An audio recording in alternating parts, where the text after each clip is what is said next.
Hello everyone, agriculture vision के YouTube channel पर आप सभी का हार्दिक स्वागत है। मैं संदीप बेनीवाल। आज इस वीडियो में अपने चर्चा करेंगे कक्षा 12 के अध्याय नंबर 4 खरपतवार के बारे में। तो अपने इससे पहले 2 वीडियो में खरपतवार का बेसिक कंसेप्ट क्लियर कर चुके हैं, खरपतवारों का वर्गीकरण कर चुके हैं और खरपतवारों के बारे में लाभ, हानियाँ, विशेषताएं, परिभाषा ये सब अपने पढ़ चुके हैं। ये वीडियो यदि आपने नहीं देखी है तो आप जाके चैनल पर विजिट कीजिए, इसी प्लेलिस्ट में आपको मिल जाएगी। चलिए स्टार्ट करते हैं अपने तीसरा वीडियो। इसमें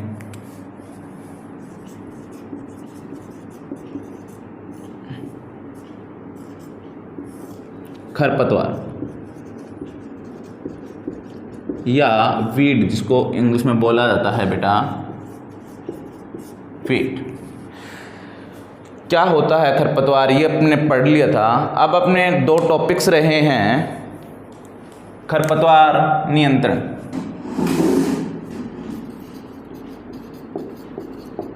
खरपतवार नियंत्रण। देखिए स्टूडेंट्स, एक तो टॉपिक्स अपना ये रहा है, इसी वीडियो में इसकी चर्चा करेंगे खरपतवार नियंत्रण के बारे में। इसके बाद में अपने एक वीडियो और बनाएंगे जिसके बारे में शाकनाशियों, जो पेस्टिसाइड होता है उनका वर्गीकरण, हर्बिसाइड होते हैं उनका अपने वर्गीकरण पढ़ेंगे। तो देखिए खरपतवार नियंत्रण क्या होता है। डियर स्टूडेंट्स, खरपतवार नियंत्रण मतलब खरपतवार को किसी तरीके से खेत में से हटाना, मतलब खरपतवार खेत में नहीं होने चाहिए, उनका कंट्रोल करना, किसी प्रकार से उनका नियंत्रण करना खरपतवार नियंत्रण कहलाता है। विभिन्न प्रकार से खरपतवारों का नियंत्रण किया जा सकता है, जैसे कुछ कृषि क्रियाएं हैं जिसके द्वारा अपने खरपतवार को नियंत्रण कर सकते हैं। जैसे सेम फसलें नहीं बोना, जिसमें खरपतवार हो रहा है वो फसलें नहीं बोना, और जल्दी बढ़वार करने वाली फसलों को बोना, और खरपतवारों को हाथ से उखाड़ कर निकाल देना, दांती से उखाड़ना, खुरपी से उखाड़ना। इनसे क्या करते हैं बेटा, खरपतवार को अपने उखाड़ कर निकाल देते हैं। इसके बाद डियर स्टूडेंट्स अपने बात करते हैं कि बायोलॉजिकल या जैविक विधियों के द्वारा। जैविक विधियाँ कैसे हुई, कुछ जैसे खरपतवार के कीट होते हैं जो खरपतवार को बेटा नष्ट करते हैं। कुछ बायोपेस्टिसाइड्स आते हैं, उनसे क्या खरपतवारों को रोका जाता है। इसके बाद में रासायनिक नियंत्रण। तो रासायनिक नियंत्रण में डियर स्टूडेंट्स क्या होता है कि खरपतवारों को रसायनों के द्वारा, रसायनों का छिड़काव करके खरपतवार को रोकना। जैसे 2,4-D ये जो होती है वो रासायनिक पेस्टिसाइड होते हैं, हर्बिसाइड्स होते हैं, जिनका उपयोग अपने करके खरपतवारों को रोकते हैं। तो चलिए अपने सबसे पहले देखते हैं खरपतवार नियंत्रण को 2 चरणों में विभाजित किया गया है। सबसे पहला है बेटा निरोधात्मक उपाय। निरोधात्मक उपाय क्या होता है बेटा कि उसको नए क्षेत्र में, खरपतवार को नए क्षेत्र में फैलने से रोकना। Preventive measure.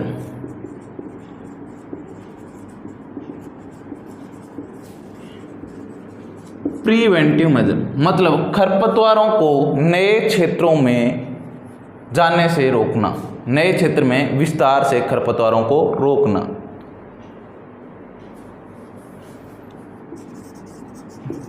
खरपतवारों का नए क्षेत्रों में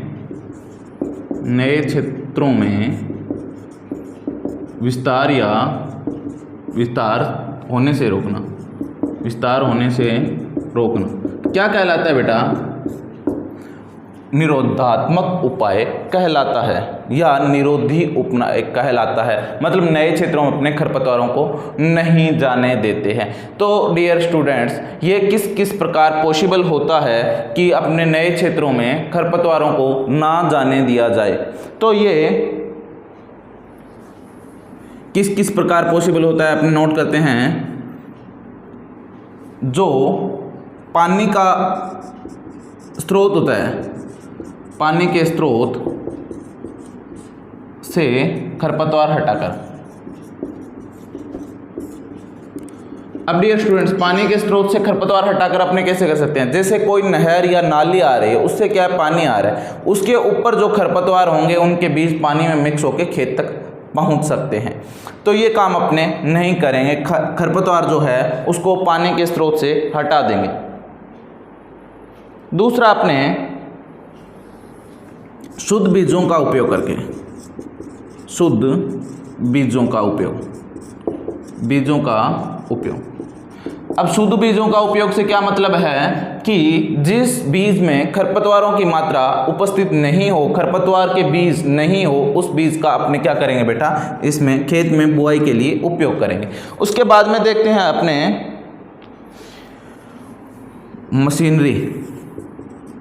मशीनरी और यंत्रों की सफाई, यंत्रों की सफाई। अब जो भी अपने खेत में कोई भी मशीनरी काम लेते हैं या कोई यंत्र काम लेते हैं तो उसकी पूर्ण रूप से सफाई होनी चाहिए, वो उसमें खरपतवार के बीज या कोई अवशेष खरपतवार के नहीं होने चाहिए। उसके बाद में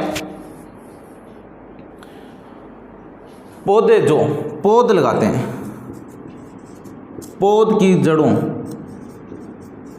जड़ों में खरपतवार के बीज नहीं चिपके होने चाहिए।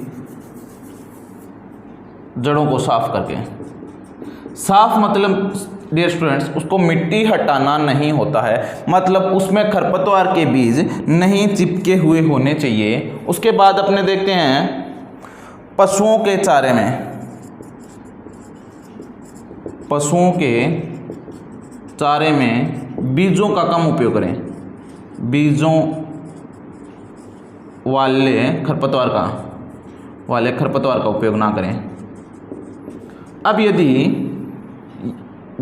बीजों वाली कोई भी अपने पशुओं को कोई भी न्यूट्रिएंट के रूप में अपने बीज देते हैं, जैसे गेहूं देते हैं, चना देते हैं, मक्की देते हैं, तो उनका उपयोग बेटा उबाल कर उनको देना चाहिए, बॉयल करके उनको देना चाहिए, जिससे क्या होगा, वो पूर्ण रूप से पाचन हो जाएंगे। पाचन होने से इनकी उर्वरक शक्ति है जो नष्ट हो जाएगी। यदि वो सीधा अपने देंगे चाटे के रूप में भिगोकर या किसी चाटे के रूप में देंगे तो उनमें पूर्ण रूप से पाचन नहीं होगा और वो उत्सर्जन के द्वारा अपने शरीर से बाहर निकाल देंगे, और वो जब गोबर की खाद अपने खेत में यूज करेंगे तब वो जर्मिनेट हो जाएगा, अंकुरित हो जाएगा। इससे भी खरपतवार क्या है, नए क्षेत्रों में बेटा फैलते हैं। सड़ी गली हुई गोबर की खाद करनी चाहिए, सड़ी गली गोबर की खाद।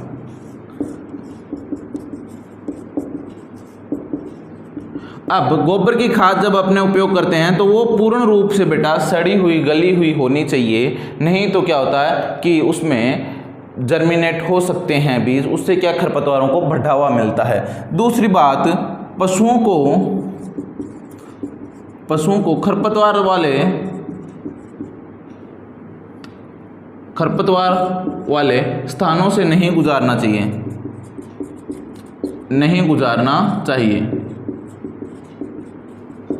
क्योंकि बेटा यदि अपने खरपतवारों वाले स्थान से गुजारेंगे तो पशुओं के शरीर पर कुछ खरपतवार है वो चिपक जाएंगे और वो अपने खेत तक पहुंच जाते हैं। इसके बाद अपने देखते हैं नए क्षेत्रों में जब मिट्टी डालते हैं तो खरपतवार वाले स्थानों से मिट्टी नहीं डालनी चाहिए। अब जो नए क्षेत्र में अपने मिट्टी डालेंगे वो क्या है कि अपने वहाँ से नहीं डालेंगे जहाँ पर पहले से खरपतवार उपस्थित है। इसको जल्दी से नोट कीजिए। इसके बाद में अपने आगे देखते हैं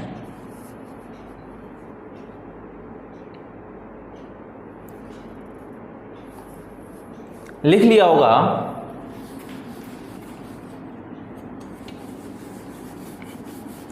फर्स्ट था अपना निरोधात्मक उपाय या निरोधी उपाय। अब डियर स्टूडेंट्स अपना सेकंड है नियंत्रण के उपाय या कंट्रोल मेजर्स। नियंत्रण के क्या क्या उपाय हो सकते हैं इसके बारे में अपने पढ़ेंगे कि खरपतवार को नियंत्रण कैसा किया जा सकता है या रोकथाम के उपाय। पहला था अपना निरोधात्मक उपाय, अब है बेटा रोकथाम। रोकथाम के उपाय। अब इसको क्या बोलते हैं इंग्लिश में? Corrective major.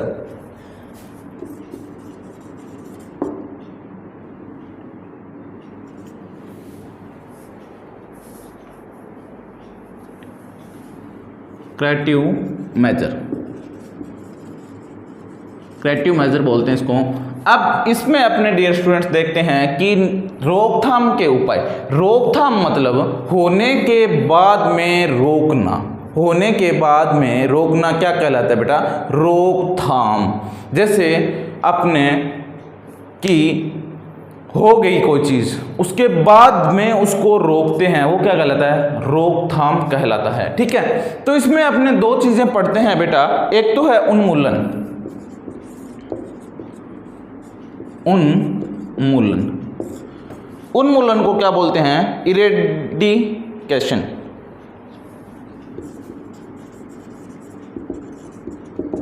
ठीक है, अब उन्मूलन में क्या होगा? जैसे प्लस पोलियो उन्मूलन अभियान। तो प्लस पोलियो में क्या किया जाता है डियर स्टूडेंट्स? उसको पूर्ण रूप से नष्ट किया जाता है। क्या किया जाता है बेटा? पूर्ण रूप से नष्ट किया जाता है। तो खरपतवारों को पूर्ण रूप से नष्ट करना,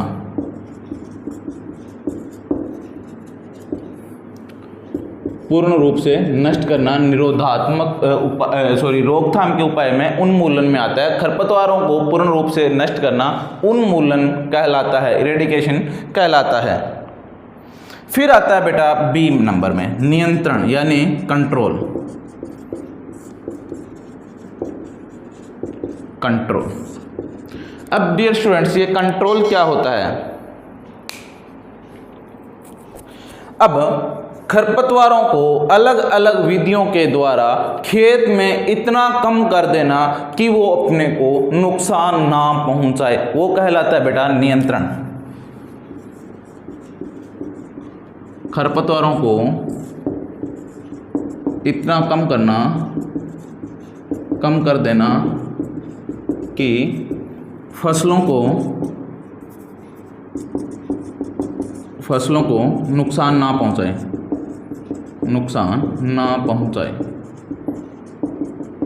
ठीक है, खरपतवारों की संख्या इतनी कम कर देना कि वो खरपतवार फसलों को नुकसान ना पहुंचा सके।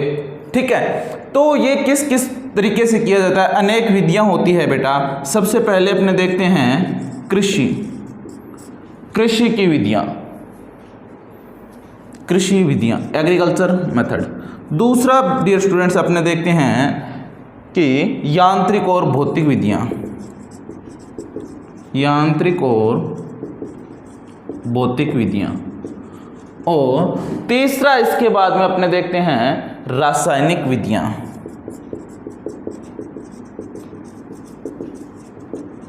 और चौथा इसमें अपने देखते हैं डियर स्टूडेंट्स जैविक विधियां। अब इनको बारी बारी से अपने पढ़ेंगे कि कौन सी विधि से किस प्रकार से खरपतवार को नियंत्रण किया जा सकता है। आप इसको नोट कीजिए। इसके बाद में अपने सबसे पहले कृषि विधियों से स्टार्ट करते हैं।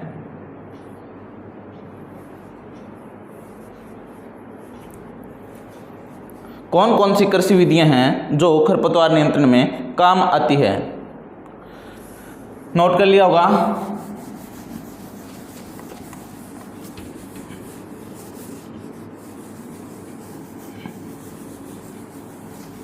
देखिए, सबसे पहले कृषि विधियां, एग्रीकल्चर मेथड। अब कौन कौन सी कृषि विधियां ऐसी है जिससे अपने खरपतवार नियंत्रण कर सकते हैं? जैसे फसलों की छंटाई। सबसे पहला पॉइंट क्या है? फसलों की। अब फसलों की छंटाई किस प्रकार से करते हैं कि फसलों की ऐसी छंटाई करेंगे जिसमें फसल ऐसी चूज करेंगे, अपने ऐसी फसल को चयन करेंगे जो बोने के बाद, बुआई के बाद तुरंत अंकुरित हो जाए और अधिक बढ़वार करें। जो फसल बुआई के तुरंत बाद अंकुरित हो जाए और जल्दी बढ़वार करें,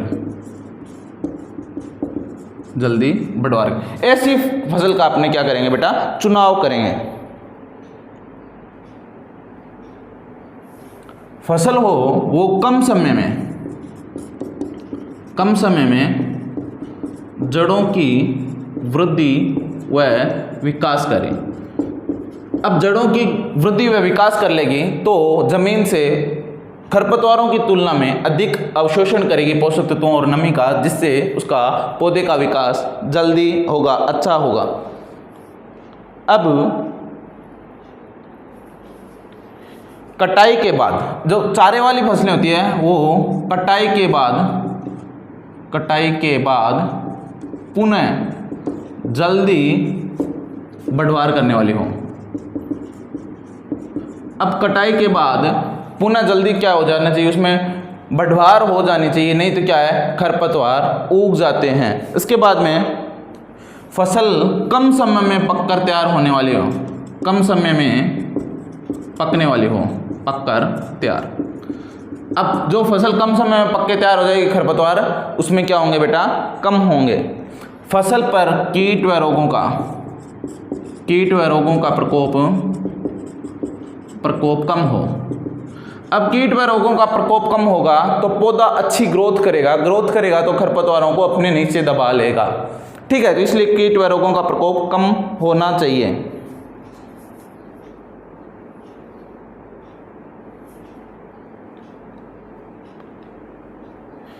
अब दूसरा है बेटा फसलों की किस्मों का चुनाव। अब सेकंड पॉइंट है किस्मों का चुनाव। अब सेम ऐसे ही किस्मों का चुनाव करेंगे डियर स्टूडेंट्स, जो जल्दी पकने वाली हो, जल्दी अंकुरित होने वाली हो, जल्दी बढ़वार करने वाली हो, कम समय में अंकुरित होने वाली हो, कम पोषक तत्वों की आवश्यकता हो, जल्दी पककर तैयार होने वाली फसलें हो। ये सेम ही चीज़ों का अपने चुनाव करेंगे। कुछ फसलें होती है जो अधिक, ये चीज़ें अधिक होती है परंतु कम ज़्यादा समय लगाती है, परंतु कुछ उसकी वैरायटीज ऐसी होती है, कुछ किस्में ऐसी होती है जो कम समय में भी पक कर तैयार हो जाती है या किसी रोग व कीटों के प्रति प्रतिरोधी होती है। तो इन किस्मों का क्या करेंगे, अपने चुनाव करेंगे। उसके बाद में अपने अगला पॉइंट पढ़ते हैं फसल चक्कर। फसल चक्कर क्या होता है बेटा, एक ही खेत में फसलों को हेर फेर कर बोना, बदल बदल के बोना, कभी कौन सी फसल बुआई कर दी, कभी कौन सी फसल की बुआई कर दी।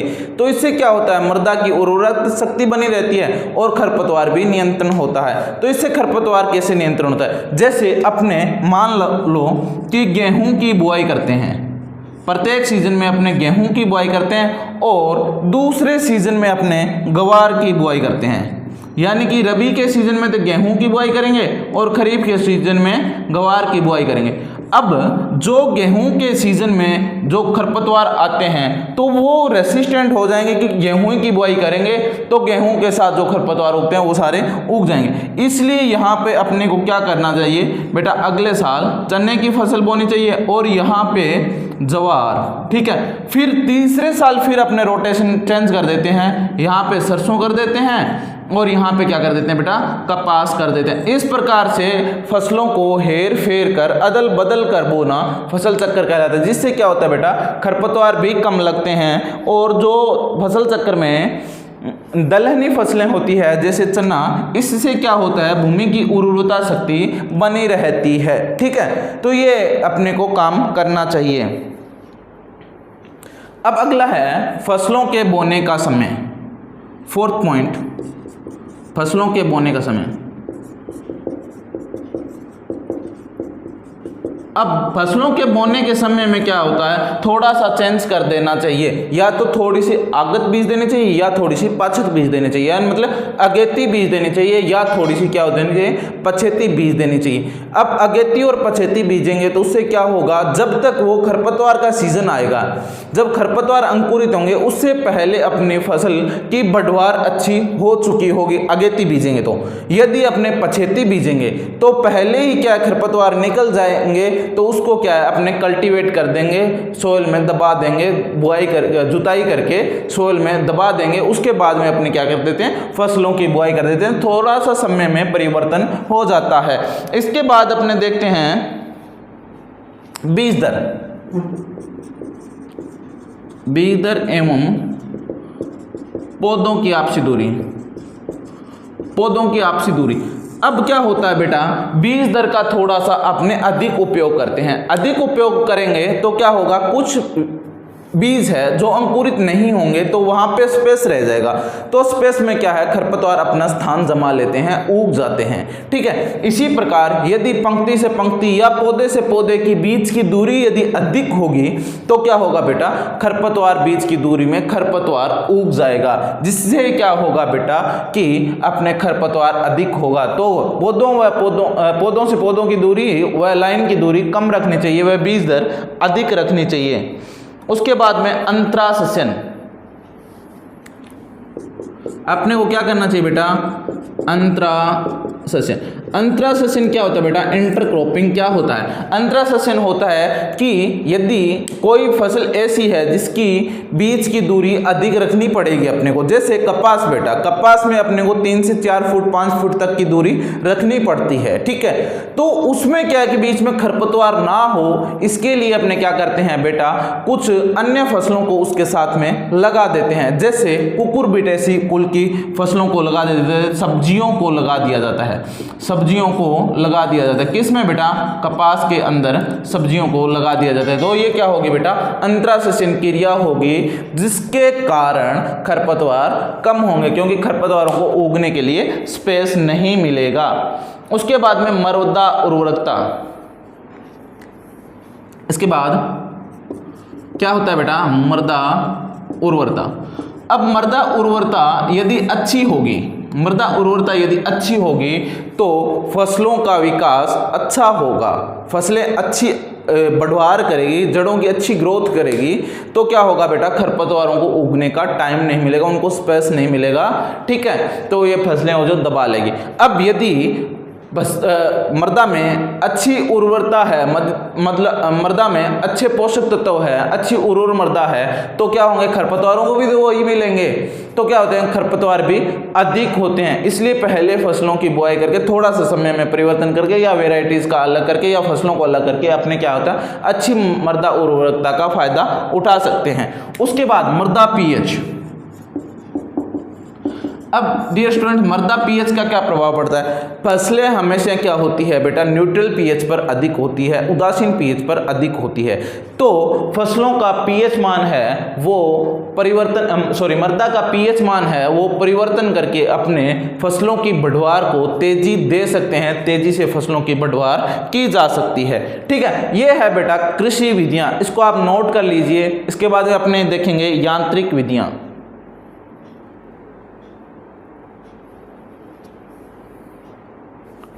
नोट कर लिया होगा। सेकंड देखते हैं अपने यांत्रिक विधियां।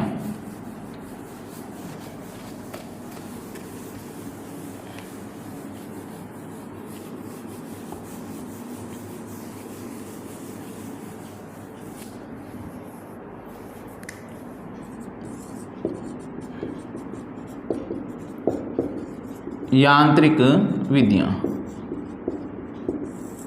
तो यांत्रिक विधियों में या भौतिक विधियां, यांत्रिक या भौतिक,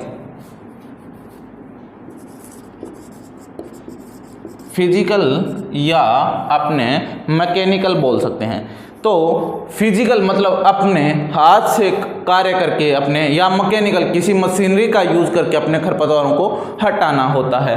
ठीक है, तो इसमें किसी मशीनरी का यूज करके या किस प्रकार से कर सकते हैं अपने, सबसे पहले खरपतवारों को हाथ से उखाड़ना, हाथ से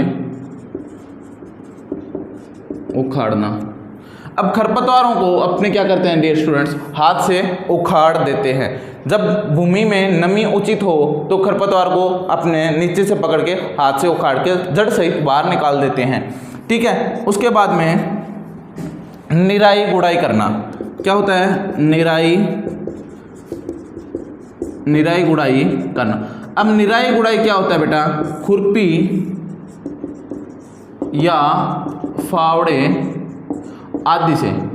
अब जो खुरपी या फावड़े से आदि से, इनसे क्या करते हैं बेटा, खरपतवारों को उखाड़ते हैं। जो खरपतवार अपने जल्दी कार्य करने के लिए या जो जिनमें स्पेसिंग अधिक है अपने खुरपी या फावड़े का इस्तेमाल कर सकते हैं, उन फसलों में खुरपी या फावड़े के इस्तेमाल से अपने क्या करते हैं डियर स्टूडेंट्स कि उनको खरपतवारों को उखाड़ देते हैं। इसके बाद में अपने देखते हैं खरपतवारों को काटना। खरपतवारों को काटना। अब खरपतवारों को दरांती की सहायता से अपने क्या कर लेते हैं बेटा, काट लेते हैं। कुछ खरपतवार ऐसे होते हैं जिनका अपने उपयोग क्या कर लेते हैं, पशुओं को चारे के रूप में कर सकते हैं। उनको क्या है कि दरांती के द्वारा काट के अपने और पशुओं को चारे के रूप में अपने उनका उपयोग कर लेते हैं। अब क्या होता है डियर स्टूडेंट्स, पलवार या मल्च। अब पलवार या मल्च क्या होती है, जैसे उस पे किसी भूमि पर किसी आवरण का, कृत्रिम आवरण का बिछा देना। जैसे बेटा किसी फसलों के अवशेष से या फसलों की पत्तियों से और कभी कभी प्लास्टिक से भी क्या हो जाए, भूमि को ऊपरी आवरण को ढक दिया जाता है। उससे क्या होगा बेटा, उनको उगने के लिए स्पेस नहीं मिलेगा, सूर्य का प्रकाश नहीं मिलेगा, तो वो क्या आगे अंदर अंदर जल जाएंगे। ठीक है, तो मल्चिंग का उपयोग भी खरपतवारों को नियंत्रण करने के लिए किया जाता है। अब क्या होता है बेटा, पानी भरना या जल प्लावन बोलते हैं,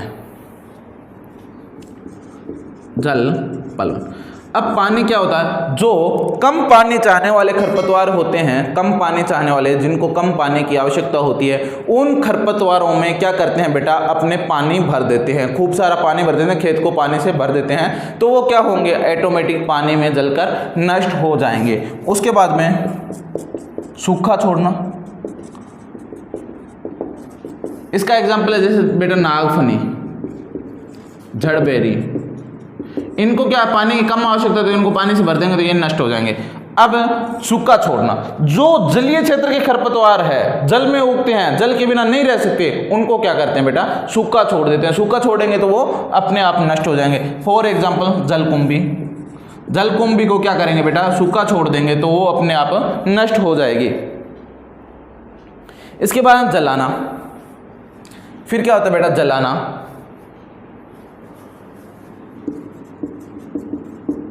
अब खरपतवारों को क्या है, जब ये सूखी अवस्था में होते हैं तो उनको जला दिया जाता है। ठीक है, सूखेंगे, सूखे पूरे खेत में सूखे खरपतवार है, उस समय क्या, उसमें आग लगा देंगे, जल जाएंगे खरपतवार, उनके क्या है कि बीज भी नष्ट हो जाएंगे। दूसरा क्या होता है बेटा, खेत को जब अपने जलाएंगे तो ऊपरी भूमि में जो खरपतवार के बीज होंगे वो अधिक टेम्परेचर के कारण उनमें अंकुरण क्षमता क्या हो जाएगी बेटा, नष्ट हो जाएगी। दूसरा जुताई करके। अब क्या होगा बेटा, जुताई जब अपने करेंगे, खरपतवार क्या होगे, उग गए, उसके बाद में अपने क्या करेंगे, जुताई करेंगे, गहरी जुताई करेंगे, तो जो खरपतवार होंगे वो भूमि में निचली सतहों पर चले जाएंगे और अधिक गर्मी के कारण वो क्या होंगे, नष्ट हो जाएंगे। तो इस प्रकार से अपने यांत्रिक और भौतिक विधियों के द्वारा खरपतवारों को नियंत्रित किया जा सकता है।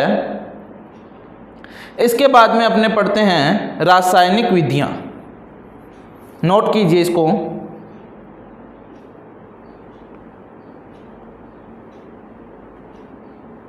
नोट कीजिए जल्दी से। इसके बाद में अपने देखते हैं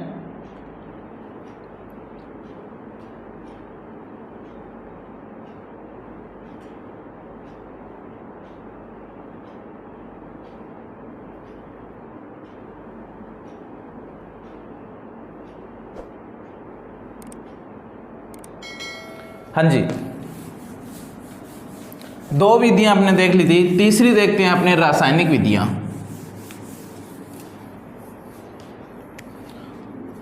तीसरा रासायनिक विधियां। रासायनिक विधियां क्या होती है कि जिस केमिकल का, रसायन का उपयोग खरपतवारों को नष्ट करने के लिए किया जाता है उसे शाकनाशी या हर्बिसाइड बोलते हैं। क्या बोलते हैं बेटा, शाकनाशी या हर्बिसाइड। जिस रसायन का उपयोग खरपतवारों को नष्ट करने के लिए किया जाता है उन्हें शाकनाशी कहते हैं। उन्हें क्या कहते हैं? शाकनाशी कहते हैं। ठीक है, जैसे फॉर एग्जांपल सबसे पहले जो इंडिया में बना था बेटा 2,4-D, सबसे पहले ये क्या करता है? चौड़ी पत्ती वाले जो खरपतवार होंगे, चौड़ी पत्ती वाले जो आपने पढ़ा था, खरपतवारों को क्या करते हैं? नष्ट करते हैं। चौड़ी पत्ती वाले खरपतवारों को ये क्या करेंगे बेटा? नष्ट कर देंगे। अब अपने पढ़ते हैं चौथा, इसका क्लासिफिकेशन अपने बाद में पढ़ेंगे अगली वीडियो में, ये वीडियो काफ़ी लंबी हो जाएगी। जैविक विधियाँ। अब कुछ जीवों का इस्तेमाल किया जाता है, कुछ सूक्ष्म जीवों या बड़े जीवों का, कीटों का इस्तेमाल किया जाता है कुछ जीवों के द्वारा, कुछ जीवों के द्वारा खरपतवार को नष्ट करना। कुछ जीवों के द्वारा खरपतवार को नष्ट करना क्या कहलाता है? जैविक नियंत्रण कहलाता है। अब जैविक नियंत्रण के लिए अपने को जो कीट का इस्तेमाल करेंगे, जिस जीव का इस्तेमाल करेंगे, उसमें क्या क्या गुण होने चाहिए बेटा? वो जल्दी संख्या में बढ़ोतरी करें। ठीक है, जल्दी वो क्या होता है? संख्या में बढ़ोतरी करना चाहिए। अब जिस फसल को या जिस खरपतवार को अपने मारना हो उसी को ही मारे, दूसरी फसल को नुकसान नहीं पहुंचाए। दूसरी फसल को नुकसान नहीं पहुंचाना चाहिए, फसल को नुकसान नहीं होना चाहिए। उसके बाद में जल्दी से वो बढ़वार करना चाहिए अपनी संख्या में, 1 से 2, 2 से 4, 4 से 8 हो जाने चाहिए।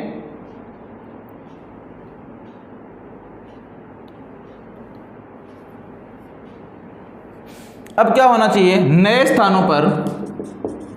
स्थानों पर सरवाइव करना चाहिए। नए स्थानों पर क्या है? ये अपना जीवन को अच्छे से स्थापित कर लेना चाहिए। नए स्थानों पर जमाव जल्दी कर लेना चाहिए। ठीक है, मतलब इसका मन लग जाना चाहिए। नए स्थानों पर इसको लेके जाएंगे तो इसका मन लग जाना चाहिए, वहाँ पे ये अपना काम स्टार्ट कर देना चाहिए। अब तीसरा, इसमें एक खासियत और होनी चाहिए, खरपतवारों के फूलों आदि को नुकसान पहुंचाना चाहिए। सबसे पहले फूलों और इनको नुकसान पहुंचाना चाहिए, जिससे इसमें पॉलिनेशन ना हो, यानी परागण ना हो, और ये नए बीजों का उत्पादन ना कर सके और अधिक गुणन ना कर सके। ठीक है, ये अपने पढ़ते हैं। अब पढ़ेंगे इसके बाद रासायनिक विधियां हैं, इनसे क्या क्या होता है, रासायनिक विधियों को डिटेल में पढ़ेंगे। शाकनाशियों का वर्गीकरण पढ़ेंगे, कौन कौन से भागों में विभाजित किया गया है, आप इसको नोट कीजिए। वीडियो अच्छी लगे तो वीडियो को लाइक कीजिए, कॉमेंट कीजिए, हमें कोई आपको डाउट है तो उसका आप कॉमेंट कीजिए हमें। और चैनल पर नए हो तो चैनल को सब्सक्राइब कीजिए, अपने दोस्तों के साथ शेयर कीजिए। और इस लेसन की PDF के लिए हमारा टेलीग्राम चैनल जो वीडियो की डिस्क्रिप्शन लिंक है उससे ज्वाइन कीजिए और इसको नोट कीजिए, लर्न कीजिए। Thank you, all the best, bye bye.